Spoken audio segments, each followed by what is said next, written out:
Well, President Trump is defending what he calls the, quote, extreme vetting of refugees from certain Muslim countries. Yeah, his latest executive actions are drawing strong reaction tonight, as you might imagine.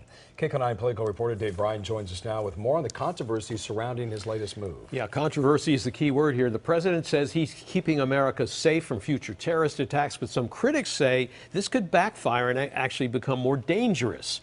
Just minutes after President Trump signed his Friday executive orders, the debate was on.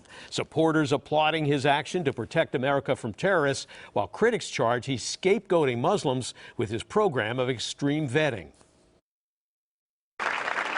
In signing more executive orders Friday, President Donald Trump finished the week the way he started it, lighting the fuse on more controversy, limiting the flow of all refugees into America, and taking special aim at Syrian refugees and all travelers from 7 Muslim nations, subjecting them to so-called extreme vetting. I'm establishing new vetting measures to keep radical Islamic terrorists out of the United States of America. We don't want them here. The Trump order would put a temporary hold on all refugees for 120 days. It would halt all entries from 7 Muslim countries with a history of terrorism for 90 days.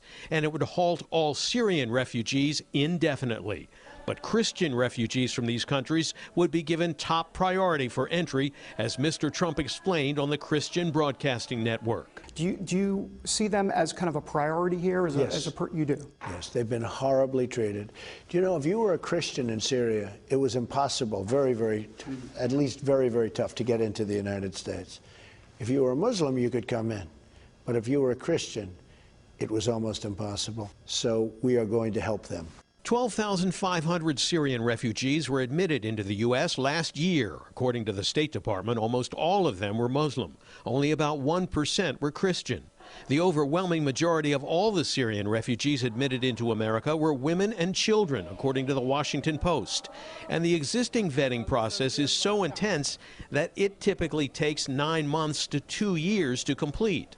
Muslim leaders charge President Trump's new rules are scapegoating innocent Muslims, comparing it to the internments of Americans during World War II. We see this simply as the same treatment that happened against Japanese Americans is happening to American Muslims today, that we are now being treated as suspects, that our patriotism will be challenged. California Senator Dianne Feinstein wrote, "To me, this is an unbelievable action. I very much regret that the president has chosen this dark path for our country."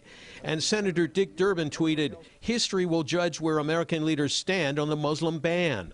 U.S. cannot turn its back on children fleeing persecution, genocide, and terror." Before the controversy, President Trump welcomed British Prime Minister Theresa May to the White House. She pressed him about keeping sanctions against Russia in place. As far as the sanctions, very early to be talking about that. But we look to have a great relationship with all countries, ideally.